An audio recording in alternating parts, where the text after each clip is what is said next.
Hello hi good morning guys. आज हम सब मिल रहे हैं एनसीईआरटी कक्षा 9 के प्रथम अध्याय संख्या पद्धति को लेकर उसके महत्वपूर्ण बातों को जानेंगे और उसके बाद हम लोग प्रश्नाभ्यास के प्रश्नों को देखेंगे।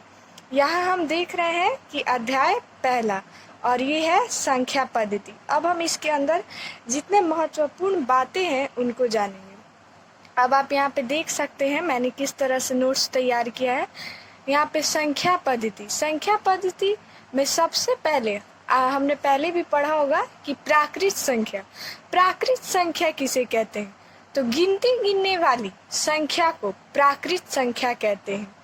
जैसे गिनती गिनने में आता है 1 2 3 4। अब जैसे आपको कोई बोलता है गिनती गिनने के लिए तो आप 1 2 3 4 5 6 7 8 9 10 ऐसे ही काउंट करते हो। तो गिनती गिनने वाली संख्याएं क्या होती है? प्राकृत संख्या। अब आपसे कोई पूछे क्या 1.1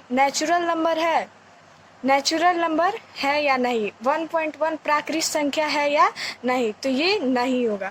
क्योंकि जब भी हम काउंट करते हैं तो 1 के बाद हम सीधे 2 बोलते हैं, ना कि बोलते हैं 1.1 1.2, ऐसे हम नहीं बोलते। काउंट करने में नंबर 1 2 3 4 ऐसे आता है, तो इसीलिए ये प्राकृत संख्या है। अब हम नेक्स्ट देखेंगे पूर्ण संख्या। शून्य सहित प्राकृत संख्या के समूह को पूर्ण संख्या कहते हैं। तो अब देखिए शून्य सहित, तो ये हमारा था क्या? प्राकृत संख्या, ऐसे यहाँ से अनंत तक। और ये बोल रहा है शून्य सहित, तो इसमें 0 ऐड कर देंगे। 0 से लेके यहाँ प्लस अनंत तक की संख्याओं को पूर्ण संख्या कहते हैं।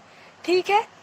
और ये ध्यान रखिए कि प्राकृत संख्या 1 2 3 4 5 6 से अनंत तक होती हैं और सभी प्राकृत संख्याएं पूर्ण संख्याएं होती है। ये बात को समझिएगा, सभी प्राकृत संख्याएं पूर्ण संख्याएं होती है, क्योंकि पूर्ण संख्याएं 0 1 2 3 4 5 6 ऐसे होते हैं। तो यहाँ आप देखिए 0 और बाकी 0 सहित, शून्य सहित प्राकृत संख्या के समूह को, ये परिभाषा से ही स्पष्ट हो रहा है कि सभी प्राकृत संख्या पूर्ण संख्या होते हैं। क्यों? क्योंकि पूर्ण संख्या के अंतर्गत प्राकृत संख्या के समूह मौजूद होते हैं। अब हम यहाँ देखेंगे पूर्णांक। पूर्ण संख्या एवं उनके ऋणात्मकों को सम्मिलित करने पर प्राप्त अंकों के समूह को पूर्णांक कहते हैं। अब आप देखो पूर्ण संख्या क्या हुआ हमारा? 0 1 2 3 4, यहाँ पे ऐसे अनंत। अब बोल रहा है पूर्ण संख्या एवं उनके ऋणात्मकों को, तो ऋणात्मकों को बोल रहा है। तो अब इधर -1 -2 -3, अब ऐसे करके देखिए, ऐसे माइनस अनंत से लेके minus dot dot dot dot -2 -1 0 1 2 और डॉट डॉट प्लस अनंत तक। तो ये क्या हुआ हमारा? 0 से लेके प्लस अनंत तक हमारा पूर्ण संख्या था। और वही पूर्ण संख्या के ऋणात्मक मतलब माइनस वाले साइड को, पूरा उसके संग्रह को हम लोग क्या बोलते हैं? पूर्णांक बोलते हैं।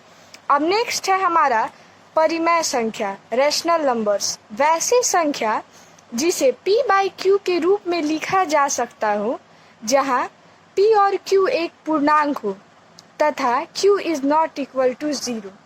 यहाँ आप देख रहे हैं, अर्थात परिमेय संख्या बराबर p/q, p और q क्या हो? पूर्णांक हो, और q is not equal to 0। यहाँ पे आप एग्जाम्पल में देख सकते हैं 5/3 1/4 और 0। आप कहेंगे अब 0 कैसे, इसे p/q के रूप में कैसे लिख सकते हैं? तो बहुत ही सिंपल है, 0। और आप जानते हैं कि किसी भी नंबर के नीचे 1 छुपा रहता है, तो यहाँ 0/1 ये p/q के रूप में हो गया और q 0 के बराबर नहीं है, तो इसीलिए ये हमारा परिमेय संख्या है। अब यहाँ पे देखें, अब कितने लोग सोचते होंगे कि रूट वाले के अंदर जो संख्याएं रहती हैं वो अपरिमेय संख्या है।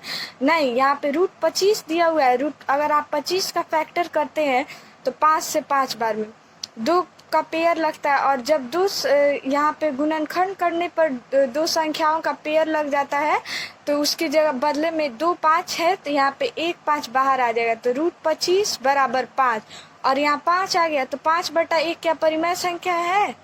यस है, 5/1 परिमेय संख्या है, क्योंकि इसे p/q के रूप में हम लिख पा रहे हैं। अब यहाँ पे बहुत लोगों को कन्फ्यूज़न होता है कि क्या जैसे पाई और परिमेय संख्या और 22/7 परिमेय संख्या कैसे, तो इसमें कंफ्यूज होने की कोई भी ज़रूरत नहीं है, क्योंकि 22/7 एक हमारा नॉर्मल p/q के रूप में एक संख्या लिखा हुआ है। अब हमें इस पे ध्यान नहीं देना है कि ये पाई का मान है या फिर कुछ भी है। यहाँ तो 22/7 p/q के रूप में एक लिखा हुआ हमारा ये एग्जाम्पल है, इसीलिए 22/7 हमारे क्या होता है, परिमेय संख्या होता है। अब मैं आपको नेक्स्ट वीडियो में अपरिमेय संख्या और परिमेय संख्या के दशमलव प्रसार कैसे होते हैं, इन सब चीज़ों को बताऊंगी। अगर आपको मेरा वीडियो पसंद आया हो तो इसे लाइक शेयर कमेंट ज़रूर करें। Thank you.